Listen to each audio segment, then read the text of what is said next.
Hello everyone, कैसे हैं आप सब लोग। रईनीस फाइनेंशियल में आपका स्वागत है। तो आज हम आप लोग को ये बताएंगे कि निफ्टी और बैंक निफ्टी में हम लोग एक प्रॉफिटेबल ट्रेडर कैसे बन सकते हैं और अपने लॉस को कैसे कंट्रोल कर सकते हैं और महीने के अंत में हम लोग प्रॉफिट में कैसे रह सकते हैं। तो हम लोग को इसके लिए कुछ नियम है, उस नियम को हम लोग को पालन करना है। तो नियम क्या है? पहला नियम यह है कि हम लोग को ओवर ट्रेडिंग नहीं करना चाहिए। देखिए, ओवर ट्रेडिंग करके कोई भी पैसा नहीं बना सकता है। हम लोग जब भी ओवर ट्रेडिंग करते हैं तो हम लोग को नुकसान ही होता है। मान लिया जाए किसी दिन आपका नुकसान हो गया, हम लोग ओवर ट्रेडिंग किए और उसमें हम लोग पैसा बना लेते हैं, तो हम लोग को माइंड को तुरंत क्लिक करता है कि वो उस दिन हम लोग पैसा बना लिए थे, तो आज भी हम लोग पैसा बना लेते हैं। तो यहीं से चालू होता है ओवर ट्रेडिंग। लॉस जब हो जाता है तो हम लोग उसको एक्सेप्ट नहीं कर पाते हैं और उसी दिन से चालू हो जाता है ओवर ट्रेडिंग, उसी समय से चालू हो जाता है। और ओवर ट्रेडिंग करते हैं तो मान लिया जाए अगर लॉस को रिकवर कर लिए तो बहुत अच्छा बात है। तो फिर कल होकर के जब लॉस होगा तो हम लोग फिर सोचेंगे कि ओ उस दिन हम लोग रिकवर कर लिए थे, तो आज भी ओवर ट्रेडिंग करते हैं, फिर ट्रेड ले लेते हैं, क्या दिक्कत है। और हम लोग फिर से एक बड़ा लॉस में कन्वर्ट हो जाते हैं।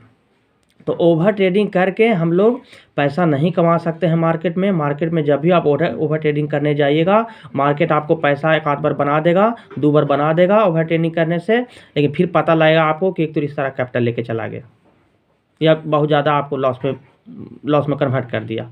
तो आप सोचिएगा कि वो हम लोग ओवर ट्रेडिंग किए, इसके चलते ऐसा हुआ। तो सही बात है, हम लोग को ओवर ट्रेडिंग नहीं करना चाहिए। तो सबसे पहला काम है कि ओवर ट्रेडिंग को बंद कर दीजिए। दूसरा क्या है, हम लोग देखिए, हम लोग जब भी ट्रेड लेते हैं तो हम लोग सबसे पहले एसएल लगाइए कि हम लोग इसमें कितना एसएल लगाते हैं।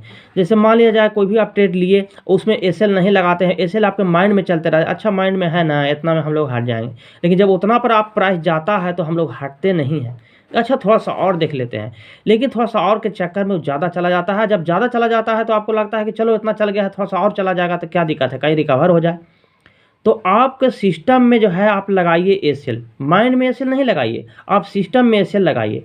और सिस्टम में लगाने से आपको सिस्टम काम करेगा, आपका ट्रेड कटेगा और आप लॉस को मिनिमाइज कर पाइएगा। तो लॉस को मिनिमाइज कीजिए, एसएल लगाइए और टारगेट जब भी रखिए तो जितना आप एसएल दे रहे हैं उससे दोगुना आप टारगेट रखिए। मान लीजिए एसएल 40 पॉइंट का आप दे रहे हैं तो हम लोग को टारगेट तो 80 पॉइंट का रहेगा।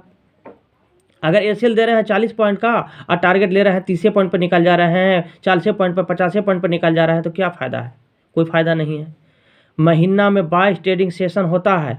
इस 22 ट्रेडिंग सेशन में आप मान लिया जाए आप 11 एसएल देते हैं, 11 एसएल अगर देते हैं तो भी आप प्रॉफिट में रहिएगा।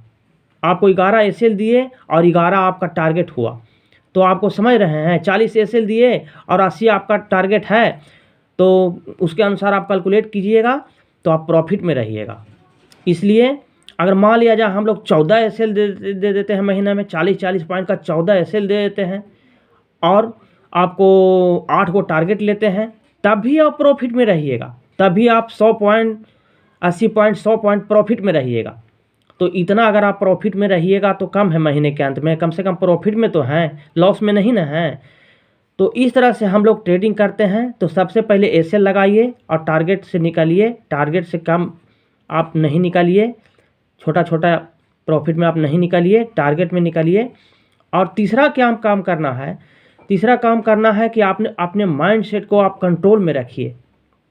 जब तक आप अपना माइंड को कंट्रोल में नहीं रखिएगा तब तक कुछ नहीं होने वाला है ऑप्शन ट्रेडिंग में। देखिए, ऑप्शन ट्रेडिंग बहुत आसान चीज़ है, इसको लोग बहुत कठिन बना देते हैं ओवर ट्रेडिंग करके और माइंड को जो है से कि माइंड को डिस्टर्ब करके माइंड को ठीक से ढंग से सेटल नहीं कर पाते हैं, उसके चलते ओवर ट्रेडिंग करते हैं और एसएल नहीं लेते हैं। तो इसके चलते हम लोग ऑप्शन बैंक निफ्टी या निफ्टी में प्रॉफिट नहीं बना सकते हैं।